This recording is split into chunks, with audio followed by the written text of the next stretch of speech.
¿Qué tal? Aquí estamos arrancando un vivo sobre negociaciones. Déjenme ver el micrófono para ver que siempre esté en verde. Qué lindo que nos volvamos a ver. Siempre estos primeros segundos de un vivo son muy difíciles para mí, son muy claves porque quiero chequear que esté todo funcionando. Ahí la veo a Ceci. Hola, Ceci. Bueno, genial, ahí estamos, ahí estamos. Les pido a los que se van sumando que si en algún momento me dejan de escuchar o algo por el micrófono, me avisen. Pero yo estoy recontra contenta de este vivo que vamos a tener ahora. Vamos a estar como la vez pasada, una media horita más o menos. Esperen que moví el trípode y se me va a ir todo.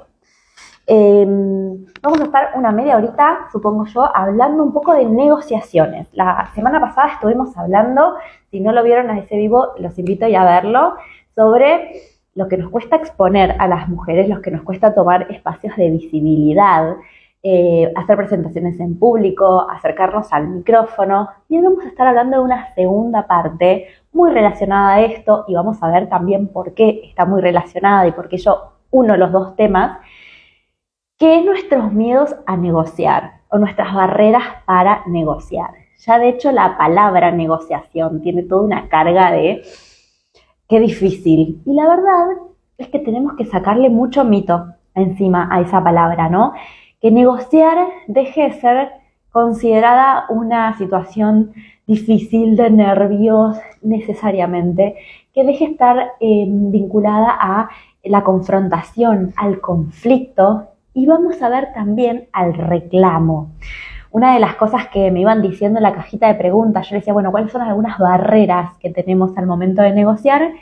Me decían el miedo a hablar, es decir, a enfrentar esa conversación, a no saber qué decir, ¿no? A cómo lo hago. Y también me decían, no parecer que estamos haciendo un reclamo. Y vamos a ver un poco eso. ¿Qué es para nosotros las negociaciones? ¿Por qué nos cuesta?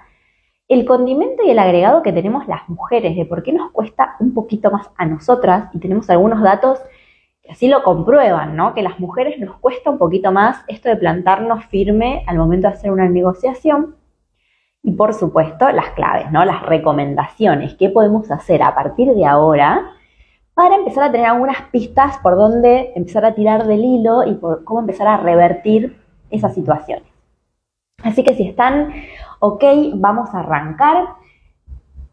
Y lo primero que les decía es, yo doy por sentado que nos cuesta negociar.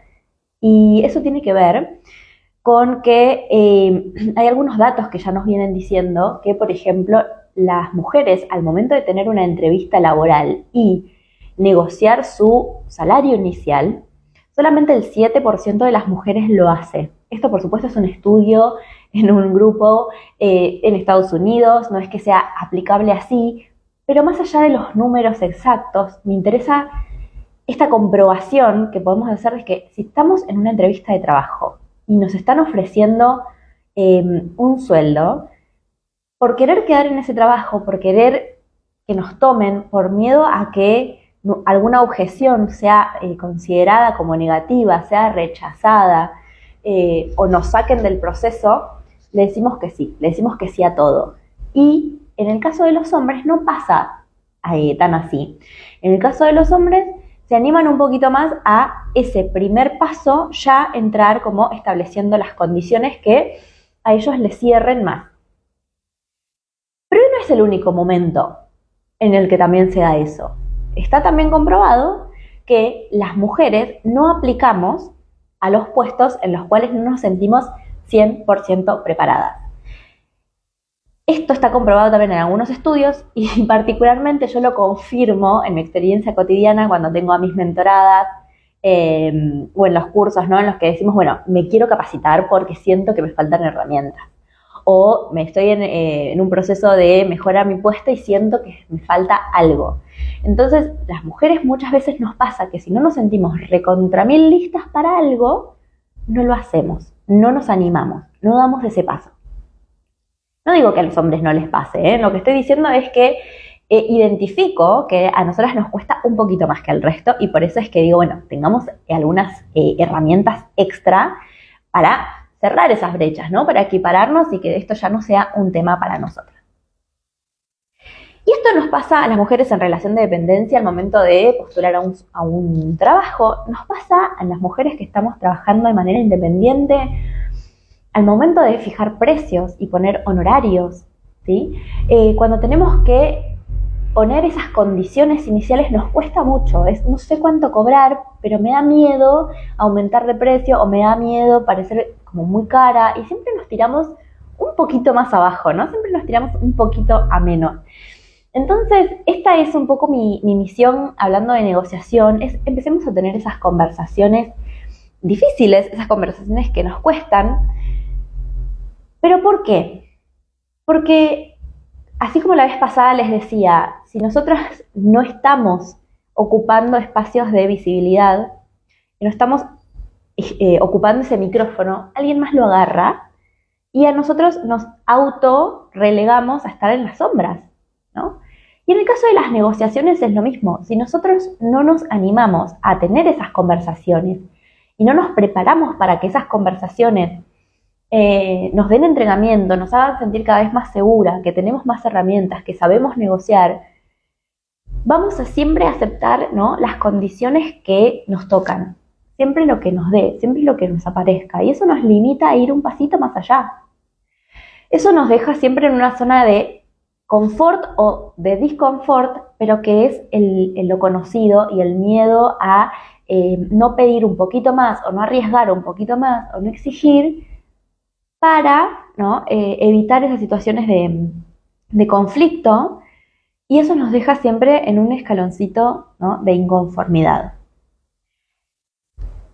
Pero también hay una justificación que tiene que ver con esto, y bueno, las personas que conocen tal vez mucho más de la literatura feminista lo pueden ver, es que las mujeres al momento de tener ese tipo de conversaciones también tenemos como el miedo a parecer las reclamonas, ¿no? Las personas, la que reclama, la loca, la histérica, la que se enoja, la que es emocional. Entonces, con todos esos miedos encima y con todos esos prejuicios y con ese miedo a la mirada externa, nos cuesta mucho más dar ese paso, nos cuesta mucho más decir, no, pará, esto no es un reclamo, ¿no? Esto es una negociación, quiero que hablemos con altura, seriamente, de manera organizada. Entonces, hay mucho que desmitificar al respecto. Y acá les quiero dar algunas recomendaciones para esto, ¿no? Cómo efectivamente estructurar una negociación, estructurar una conversación difícil para que desde el vamos vayamos bajando esas objeciones iniciales. Primero las propias, porque si no nunca nos vamos a animar a pedir esa conversación, a abrir esa conversación. Y después también a diseñarla de forma tal que cuando se lleve adelante podamos mantener nuestro control emocional, control de nuestras palabras, teniendo mucha seguridad y mucha firmeza con lo que vamos a pelear, entre comillas, o a defender, y con lo que vamos a argumentar, ¿sí? Entonces, recorrimos un poquito hasta acá las principales barreras o las primeras barreras que aparecen al momento de negociar. Y esta invitación, ¿sí?, que les hago yo a salir de esa zona en la que estamos hoy, que por ahí hay mucho de desconocimiento, hay mucho de falta de preparación, para que empecemos a tomar a las negociaciones como una conversación más, difícil, pero una conversación más, y que empecemos a sumar herramientas para que nos sintamos cada vez más cómodas y preparadas para esa situación. Entonces, primera recomendación que les quiero dar.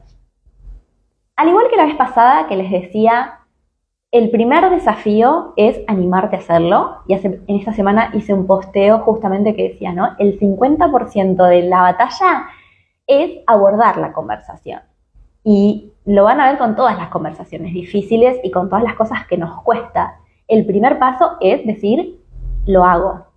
Entonces, el primer paso es pensar en esa conversación que ustedes quieren tener, ya sea para transmitir un honorario más alto, para pedir un aumento, para pedir un nuevo puesto, para poner un límite, para decirle que no a un pedido, a un cliente o a un jefe. Piensen en esa conversación en concreto y enfrenten la conversación. Ya vayan pidiéndole en agenda ese cafecito o esa charla.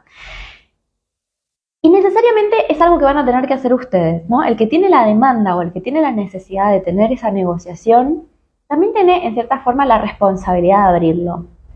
¿Qué es lo que nos va a pasar del otro lado?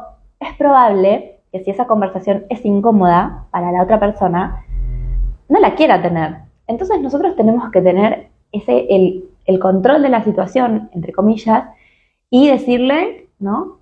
Hola, mira, quiero hablar con vos. ¿Te parece la semana que viene tenemos una hora? ¿Me das una hora de tu tiempo? Y tenemos esa conversación y la agendo, ¿sí? O la agendamos. Esto nos pasa, a mí me pasaba un montón con una jefa que tenía, ¿no? Que cada vez que yo quería hacerle algún planteo, se escabullía, ¿no? Se escapaba. Me decía, bueno, tengo la agenda muy completa, no sé qué, después lo vemos. Ya, después lo vemos cuando querés que al mediodía estás más desocupada y vuelvo a vos y vemos qué hueco tenés en la agenda. Y en cuanto la veía más o menos desocupada, me le plantaba al lado y le decía, bueno, ¿cómo venís de agenda para la semana que viene? Y en cierta forma propiciaba tener ese espacio.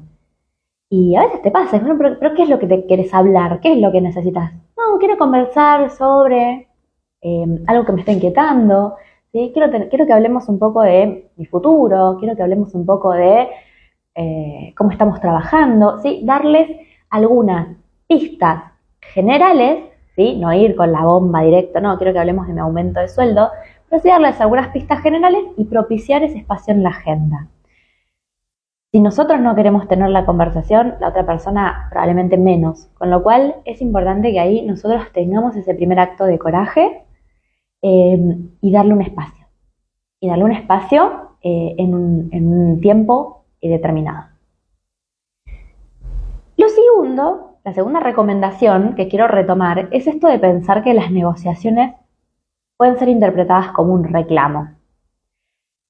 Y más allá de los sesgos, de los prejuicios o de lo que uno comente a la ligera, cuando nosotros necesitamos, digamos, desmitificar eso, cuando nosotros podemos intuir que del otro lado van a pensar que esto es un reclamo, es importante que nosotros primero entendamos cuáles son realmente las condiciones que queremos negociar o cuáles son nuestros objetivos. Y vamos a un ejemplo concreto. Más de una vez nos pasa que si tenemos las ideas desordenadas, no sepamos muy bien qué es lo que queremos negociar. Y en esa vorágine de poner todo sobre la mesa, se interprete como un reclamo. Un ejemplo, ¿no? Es, bueno, quiero hablar con mi jefe y pedirle un aumento de sueldo porque al final yo trabajo un montón de horas y no me están pagando, pero además me escriben a cualquier momento y encima me tratan mal porque la otra vez me negaron las vacaciones y me dijeron que... Y ahí pusimos un montón de temas sobre la mesa que del otro lado bien nos pueden desarmar y desarticular diciendo, pero ¿qué es lo que querés pedir? ¿Qué es lo que querés negociar? ¿Tu aumento de sueldo? ¿O tus vacaciones? ¿O el trabajar muchas horas? ¿O el tener muchas tareas? O sea, ¿qué es lo que me estás pidiendo? Entonces, para que los pedidos genuinos no se conviertan en reclamos, ¿sí? O no sean fácilmente desestimados por las otras partes, es importante que diseñemos esa conversación, es importante que estructuremos eso primero en nuestra cabeza para después ir a la otra persona con las ideas más organizadas, más decantadas. Y además eso nos va a dar mucha más tranquilidad a nosotros para poder ganar convicción en este reclamo, ganar seguridad y ganar certeza en esto que yo voy a pedir. Y que en dos plumazos no nos desarmen el discurso. Entonces, la primera recomendación es, ¿no?, tomar las riendas de esa conversación, proponerla, ponerla en agenda. Y la segunda recomendación es diseñarla para que no sea un reclamo. Y diseñarla también para poder vencer otras de las objeciones muy comunes, que es, tengo miedo de no sé qué decir, de quedarme en blanco, de no poder hablar en ese momento. Entonces, si nosotros llevamos preparada nuestra argumentación, ahora vamos a ver algunas claves para eso, no nos vamos a quedar en blanco. Sabemos perfectamente qué es lo que queremos conseguir y sabemos perfectamente qué es lo que queremos poner en la mesa. Entonces, ese miedo a hablar se va diluyendo, se va trabajando a medida que nosotros nos volvemos un poquito más seguros y estructuramos mejor nuestro discurso. Entonces, ¿cuáles son algunas claves para diseñarla? No voy a dar 1.000.000, por supuesto, no voy a profundizar, pero algunas sencillas que nosotros ya podemos empezar a pensar es, primero, una prioridad de nuestras negociaciones, o sea, una prioridad de los temas que vamos a llevar a esa conversación. En el ejemplo que les daba recién, ¿no? Que decíamos, bueno, a ver, yo quiero ganar más plata, pero además también quiero no trabajar tantas horas y además quiero que me den vacaciones. Bueno, listemos todo eso nosotros primero en un papel, en nuestra casa, mientras las vamos preparando, y pongámosle prioridades, realmente qué es lo que más nos importa y qué otras cosas tal vez las podemos negociar o las podemos ceder o las podemos plantear, pero sin que sea el corazón de nuestra discusión. Porque tal vez, digo, y ahí empezamos a abrir alternativas, tal vez parte de nuestro sueldo sea que si nosotros tenemos más tiempo libre, ¿no? Podamos dedicarnos a otra cosa o sentir que estamos teniendo un pago más justo, ¿no? Entonces, tal vez venga de la mano de otras variables, ¿sí? No solamente sea que me paguen más, sino que además tal vez pueda negociar otras cosas que no hacen al corazón, pero que son parte de la charla y que nos hacen ir sintiendo que podemos ir justamente tirando y aflojando, ¿no? Podemos ir negociando con eso. Esto no, pero esto sí, bueno, esto pero un poquito, ¿no? Y ahí tenemos como más argumentos. Pero sí, claras las prioridades.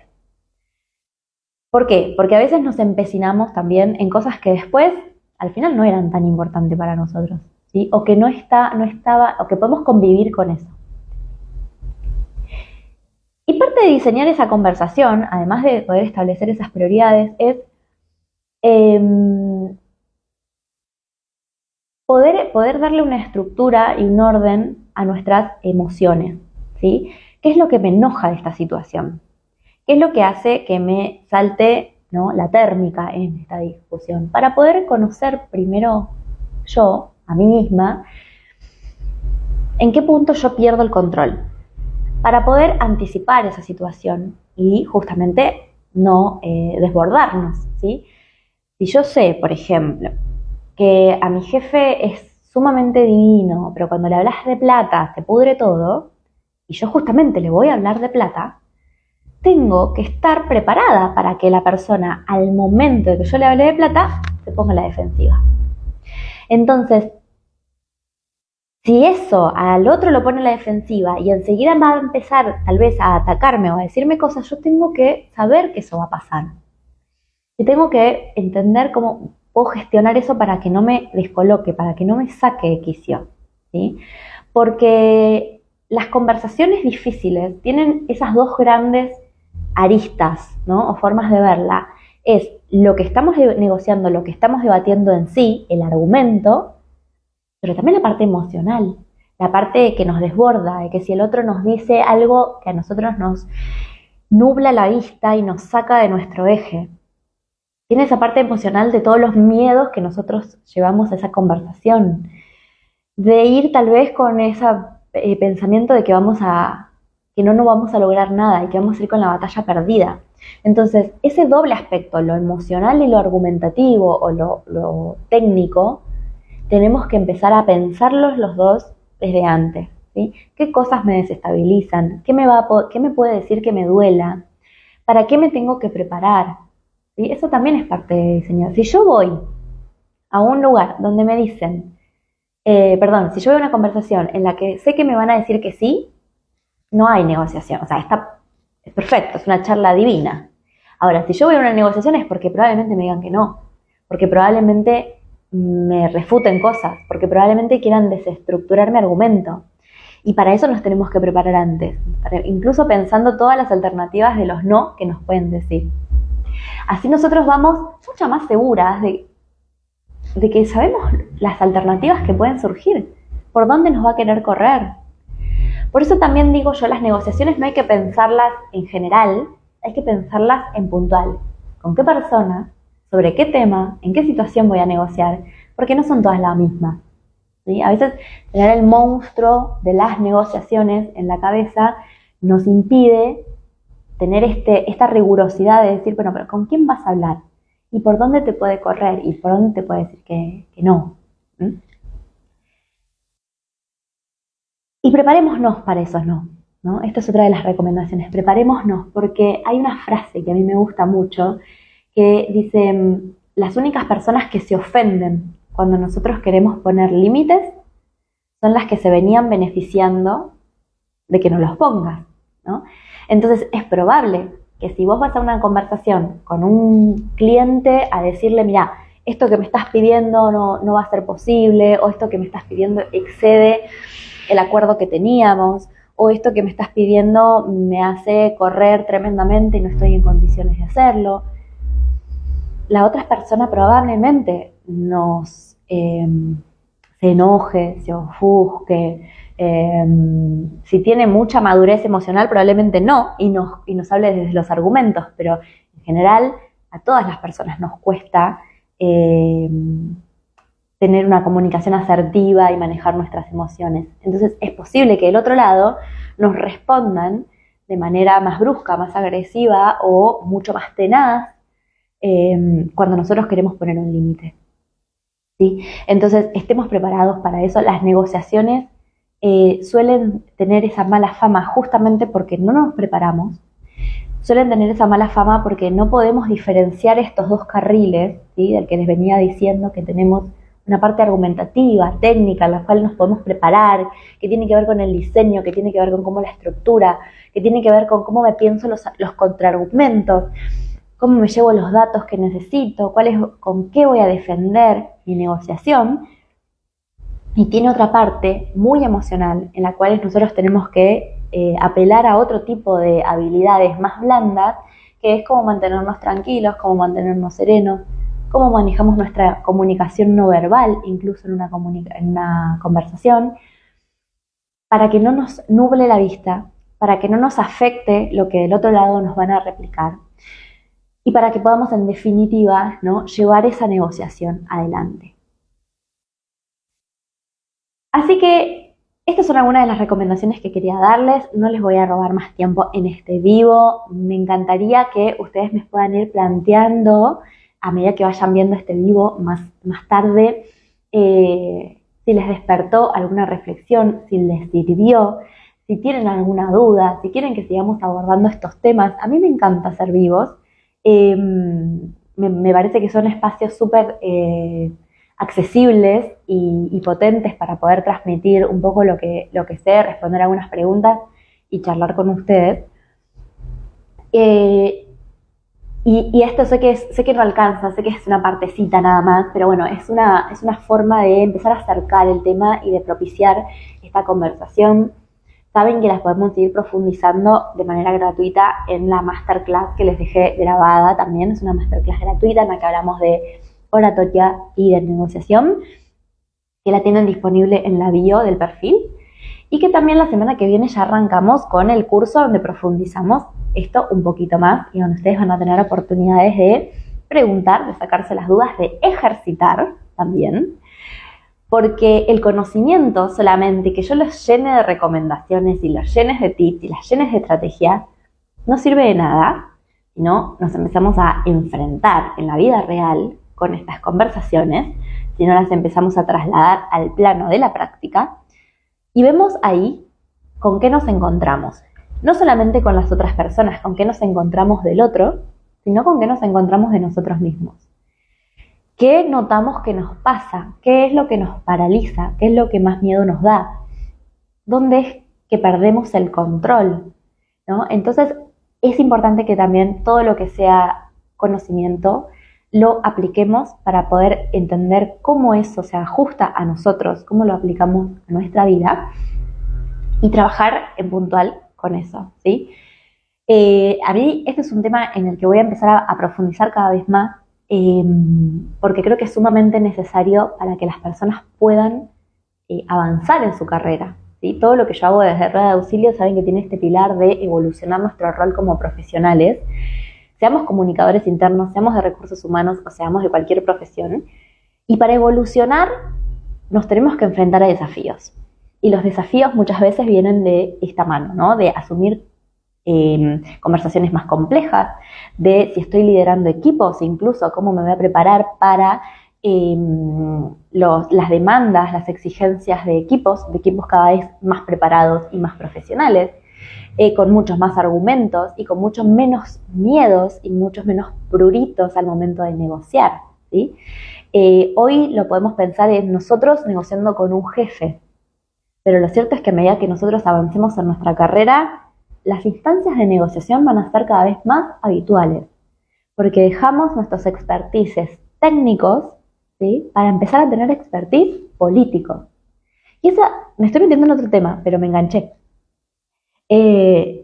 Cuando nosotros avanzamos en nuestro desarrollo profesional y dejamos de ser el especialista, en mi caso que yo hago comunicación, de ser el especialista en canales, en redacción, en medios, en estrategias de comunicación, en las campañas, no es que nosotros ese techo ya lo cumplimos porque ya nos hicimos 80.000 proyectos, campañas y canales y qué sé yo, buscamos pistas, buscamos cómo crecer.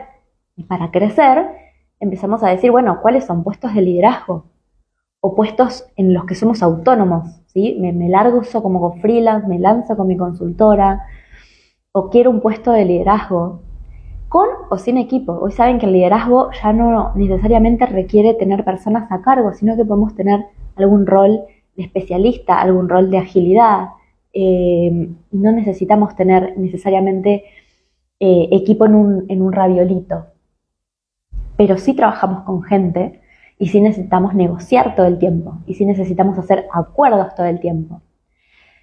Y sí necesitamos a veces ceder y conceder y no vamos a ganar todas las batallas. Entonces, prepararnos para negociar, prepararnos para tener estas conversaciones con pares, con equipos, con clientes, con proveedores, con jefes, con directivos, es fundamental. Es fundamental. Es una habilidad que tenemos que desarrollar y por eso es que yo la traigo a la mesa. Es por eso que empiezo por primera vez dando este curso de oratoria y negociación, que es la primera versión que hacemos, que es una versión rápida, que quiero ver justamente si hay más demanda de estas habilidades y podemos empezar a ponerlas cada vez más sobre la mesa y viéndole toda la potencialidad que tiene empezar a trabajar este tema. Así que sin más, gracias por estar acá, gracias por compartir este tiempo conmigo. Háganme llegar sus preguntas, sus comentarios, sus devoluciones. Estas conversaciones, aunque sea en diferido, yo las aprovecho un montón. Sé que lo van a estar viendo a la noche o el fin de semana, este vivo. Así que escríbanme cuando lo vean, díganme qué les pareció, díganme si les sirvió. Y por supuesto, háganme llegar todas las preguntas que les surja sobre este tema. Gracias y nos vemos en la próxima edición.